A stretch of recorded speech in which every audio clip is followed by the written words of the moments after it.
Eh bien, nous continuons avec le Sans Frontières, car Télématin est sans frontières. Et nous partons à Bruxelles pour notre séquence, pour parler de la présidence de l'Union européenne, car il y a du changement à l'occasion de la nouvelle année. Et c'est Valérie Le Rouge qui nous attend. Bonjour Valérie. Bonjour Thierry, bonjour à tous et meilleurs vœux bien sûr. Et avec cette nouvelle année, il y a effectivement un changement ici, le changement de présidence de l'Union européenne. Vous savez que tous les 6 mois, ça tourne et c'est la Bulgarie depuis le 1er janvier. C'est la première fois que ce petit pays de 7 200 000 habitants se retrouve aux commandes de l'Union européenne. Alors ça signifie concrètement que le gouvernement bulgare va décider de l'ordre du jour des prochains conseils des ministres des 28. Il va les présider, il va les orienter également. Et c'est peu dire que ce n'est pas le meilleur élève de la classe qui vient d'être élu délégué. D'abord, c'est le pays le plus pauvre de l'Union européenne et malgré 11 ans d'adhésion à l'Union, eh bien, ça ne progresse pas ou peu.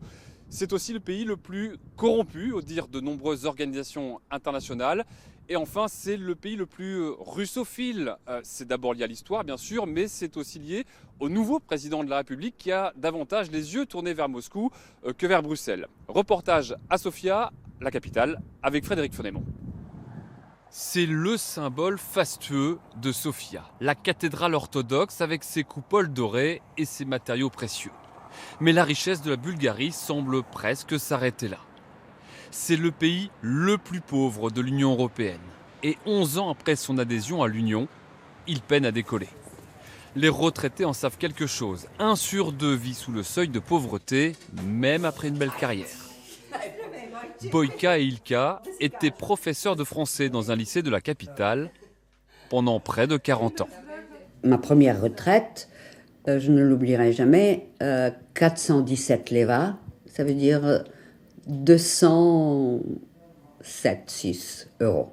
Je pense que c'est quand même humiliant d'avoir travaillé, d'avoir fait de son mieux autant qu'on a pu, et puis de vivre une vie pareille. C'est dur pour nous, mais c'est acceptable. Mais quand on voit tout un peuple où les retraités sont vraiment très très mal, ce n'est pas normal pour des gens qui ont travaillé bien et qui ont travaillé dur.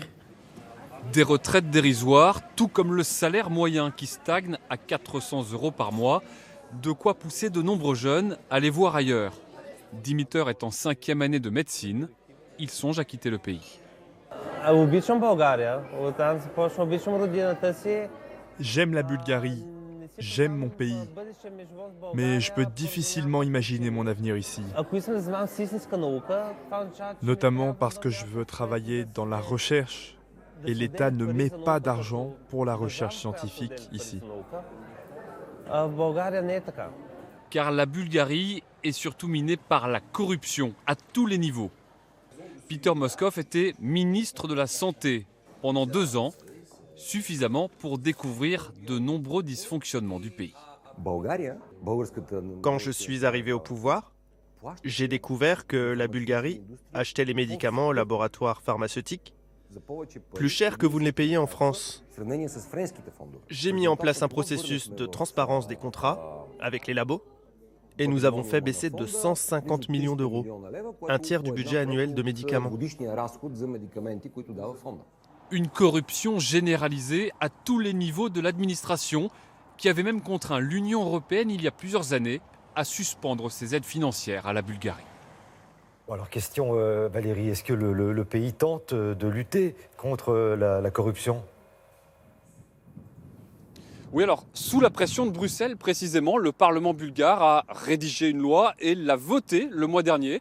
Elle prévoit notamment la création d'une institution pour lutter contre la corruption. Mais le président bulgare, lui, s'y est opposé. Il a déposé son veto pas plus tard que lundi dernier, car il trouve que la loi ne sera pas suffisamment efficace. Donc il préfère ne rien changer. Les députés vont donc devoir réexaminer le projet de loi, pas forcément le modifier. Et ce sont eux qui devraient avoir le dernier mot. Merci beaucoup Valérie et tous mes vœux, tous les vœux de l'équipe de Télématin. Une belle année à Bruxelles.